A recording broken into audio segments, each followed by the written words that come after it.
Hello and welcome to my video on my teaching journey. But before I get into that, I'd really appreciate it if you would consider giving me a subscribe and a thumbs up on this video as well.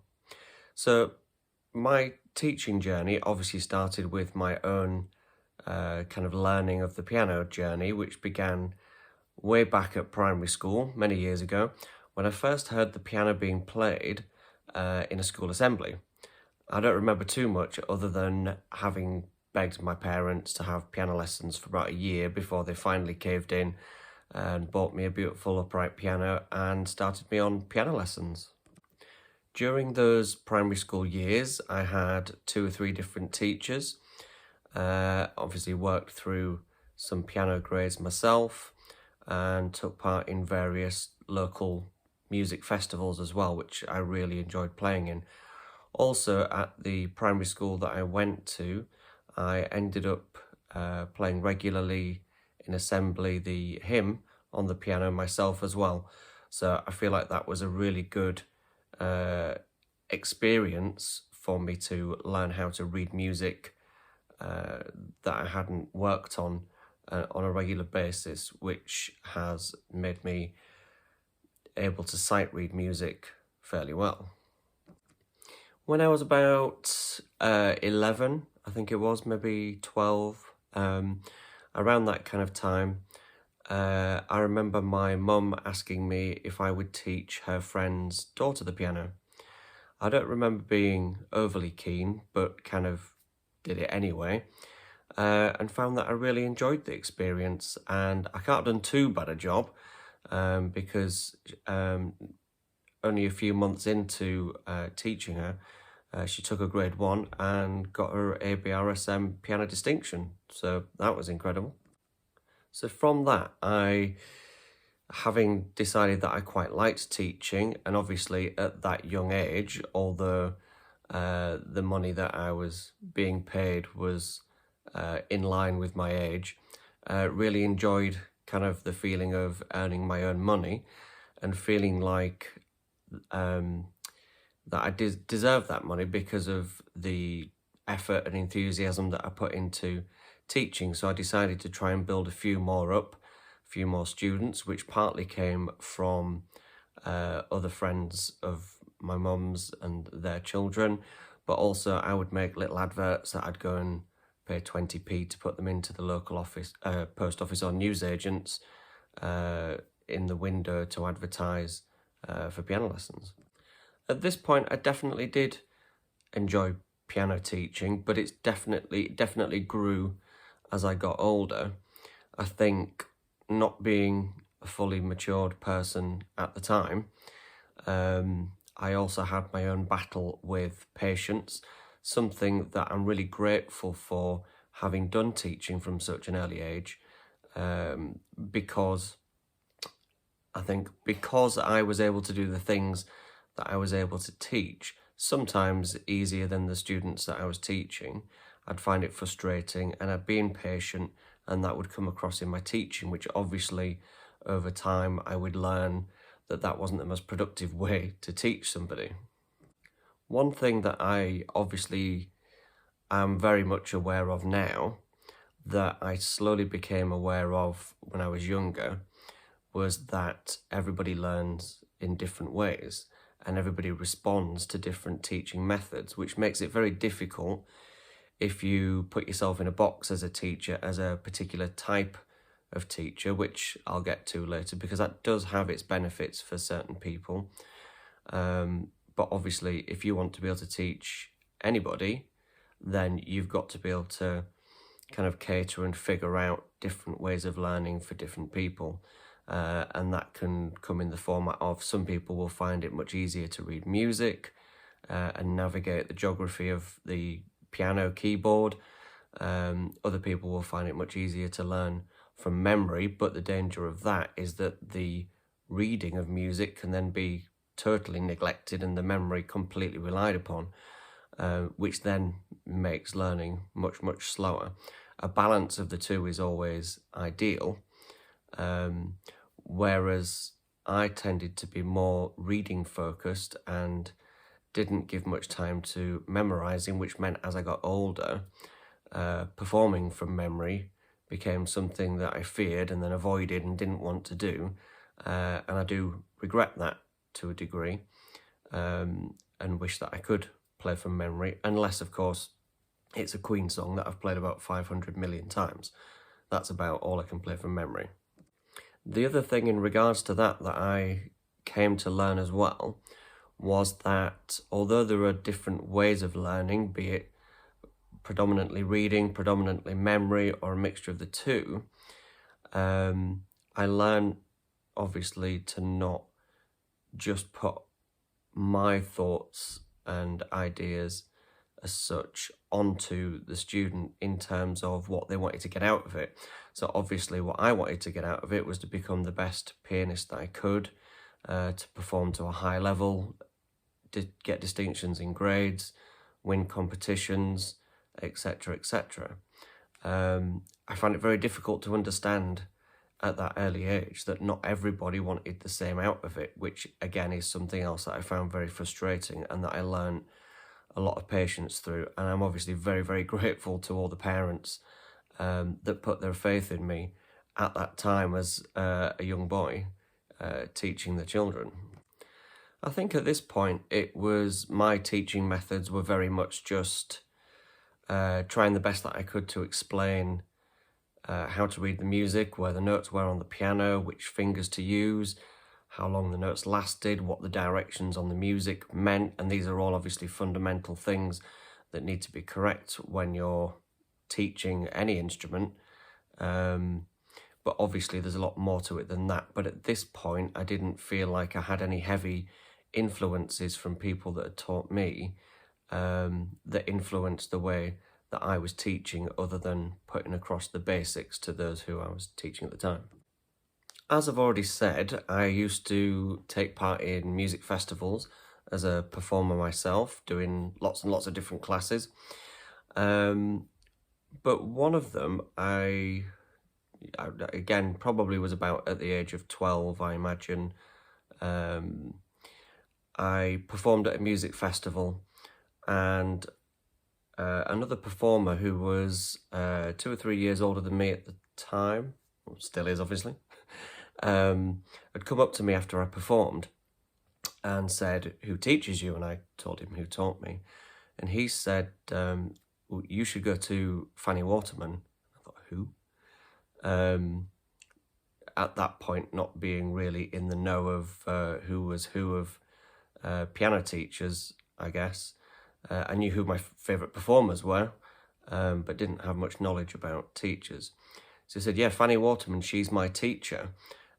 She actually created the Leeds International Piano Competition and had taught as many concert pianists as you could probably think of around that time." So he said, "I'll give you a number and you can give her a call and see if she'd want to teach you." So my dad gave Fanny Waterman a ring, and we were informed that I had to audition, which we found was quite an interesting concept, to have lessons with somebody at this point in my journey. And she requested that I play her a piece of music from memory. And as I mentioned earlier, memory was pretty much a no-go for me, but I was really keen and excited to go to somebody that was of a high profile like Fanny Waterman. So I learnt a movement from a Beethoven sonata from memory. Can't even remember how I managed to do it, but I managed to do it. And I made a few slips on the day when I went to audition for her at her house, which was interesting in itself. 2 great big Steinway grands in her living room, which was just incredible to me. It was like being in a sweet shop of pianos. And I kind of felt a little bit nervous about the fact that I'd made some mistakes. And I just remember at the end, she didn't really speak to me very much. She spoke more to my parents. And then she kind of said, "How did you feel you played?" And I said, "Okay, but I obviously felt like I did this wrong and that wrong." And she said, "Don't worry, dear, I don't choose the student, I choose the parents." Obviously, as a young boy, I thought that was really strange. I thought, surely you're here to decide whether I'm good enough for you to teach or whatever it is you need to decide.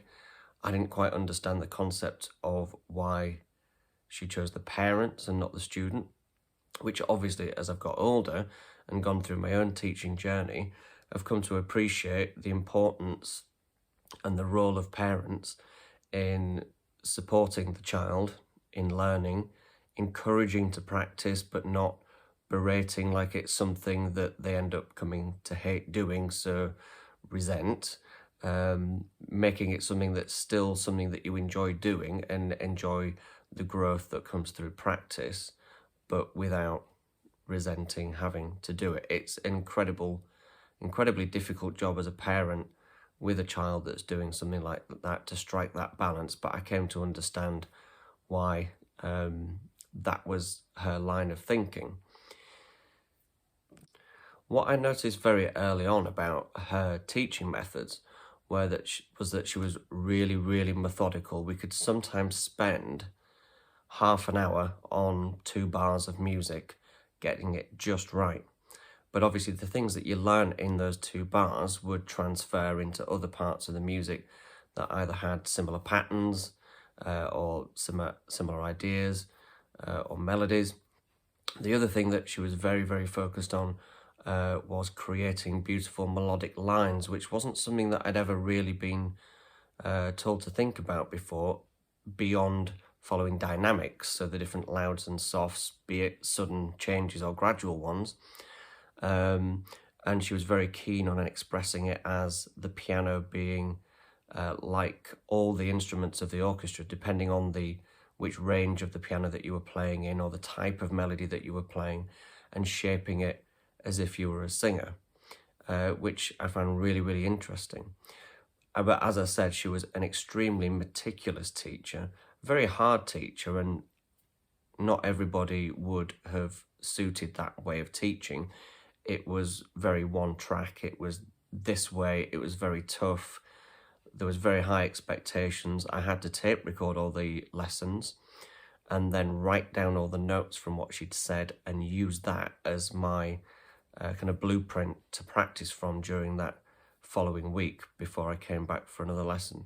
So it was very tough, but I went from just passing my grade 5 on the piano to getting the highest mark in the country at grade 6, and then being much more successful in competitions and festivals and things like that. So obviously something inside me clicked and thought, what she's doing is working for me.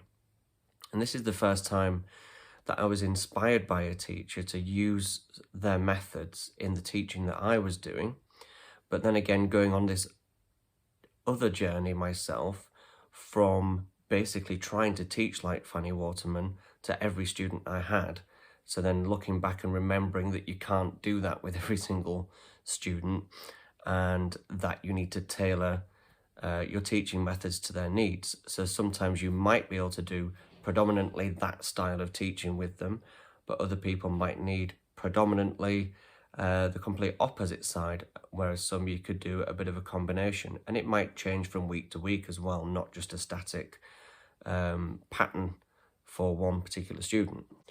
And one particular funny memory, it didn't feel funny at the time, that springs to mind from just how methodical she was about various things, was a lesson, and I'll put the video of I'll put a clip of this little bit next, was when I'd gone to a lesson and I'd gone really, really proud with this jumper on because it had a picture of, I think it was Handel, the composer, and I'd gone thinking she's going to really like this. And then obviously I'll let you see what happens next in the video. Right. By the way, I don't like what you're wearing for playing the piano. You want to have the shirt with the sleeves not covering your wrists.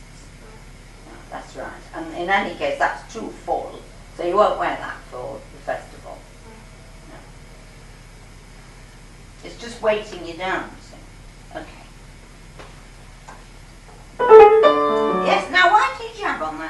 you did a little. So after having spent a couple of years with Fanny Waterman, my dad made the mistake of recording. He would record anything that he saw on the TV that was kind of music related, which was so nice so that I could watch it because he knew I loved watching anything like that. And he'd seen something on a morning programme about a music school in Manchester called Cheetham's. And it was all about the school and things like that. And when I watched it, I basically said, I want to go. And obviously there were lots of reasons as to why I couldn't go at that point.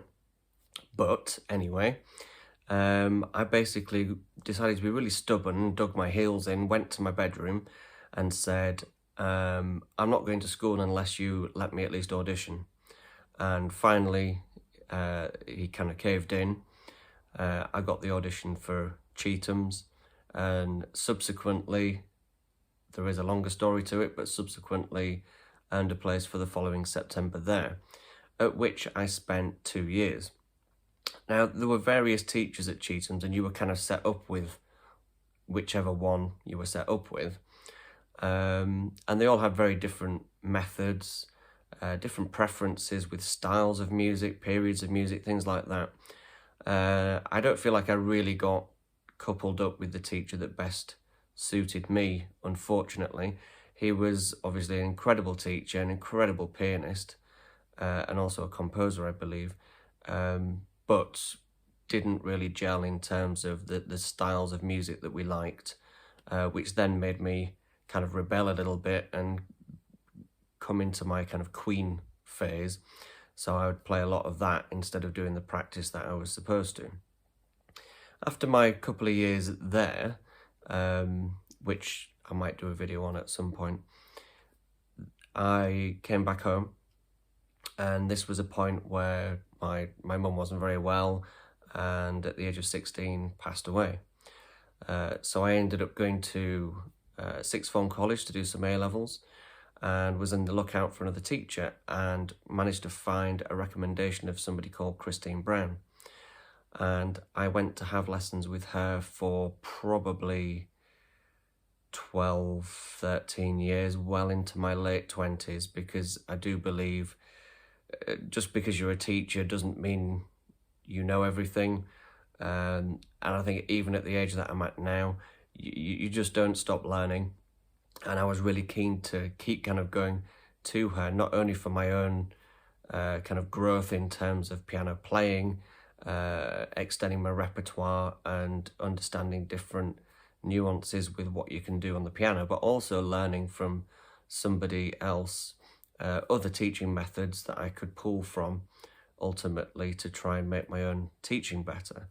Now, as it happens, she was actually an ex-student of Fanny Waterman as well, so it kind of was really interesting to see that she hadn't formed her teaching purely based on the way that she'd been taught, having myself known how Fanny Waterman would have taught her. It was definitely a really good mixture of the two. She was much more of a kind of mother figure. I really enjoyed the lessons, really looked forward to going to them. I learned ever so much from her, and did my grade 8 and 3 diplomas with her. But I did learn ever so much, and I definitely learned at that stage in my life, when I was in my kind of later teens, more of the kind of empathy and just the kindness and understanding that actually what the journey is about is when you're teaching people is getting the best out of them for their capabilities or for what it is that they want to get out of it, whether it be to be a concert pianist or to be able to get to a particular grade or just to be able to play enough and read enough just to be able to play for pleasure. Because playing the piano or any musical instrument is really good for expressing yourself and releasing emotions. And again, another video, one similar that I've done about exercise and mental health. Music is another fantastic one, obviously, which I would advocate for. So teaching wise, since 2005, I've been teaching in schools, and since 2008 I've been at the same school full-time pretty much, up until the current time, teaching predominantly piano, but I also teach brass as well, so it's nice to do a bit of brass teaching.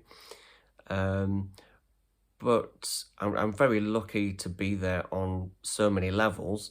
One of them, which particularly relates to the teaching, is the fact that you get to teach so many people during one day. And they're all so different, all have very different needs, and you've got to be able to cater to those different needs, but very, very quickly going from one to the other. And then the next day can be completely different. So I just find it really, really challenging, but good challenging, because you never get two people the same. So it's not even like you find, right, 3 different ways of teaching, and one of them will fit somebody pretty much in some shape or form. Everybody is completely different. Some things do transfer from one person to the other, obviously, but you've got different tastes in music, different desires as to what level to get to. They might already be playing other instruments. There's lots of homework and other clubs and things like that. So I find like there's so much more going on now as well than when I was learning. So being able to focus on something like regular practice, I think is really, really difficult, which then in turn obviously makes that parent support even harder, which is why it's appreciated as much as it is, because it's just as an important role, as Fanny Waterman pointed out to me all of those years ago, as the pianist themselves or the musician themselves wanting to learn and actually doing the practice. So to finish off, as I've kind of already said previously in the video, the thing that I love the most about teaching is the challenge, and I love kind of all the different characters that you get to kind of teach one-on-one as well, and learning new ways and different ways to teach different people the way that they need it, or even coming up with new ways in which to teach somebody something who might struggle with reading music and playing from memory. So it could be just learning how to understand chord structures, how to play them on the piano, and how to play them fluently without them just sounding like they're chopping up and down all over the place, and being able to read just chord labels and structures rather than having to read actual sheet music as such. So there's all sorts of different ways that can be done. But I love my job, and I love it more and more all the time. I'm so lucky to get to do something that I really love doing, and I'm just really grateful that I get to do that. If you've got any questions, please do pop it in the comments, and again, I appreciate a like and subscribe. Thank you for watching.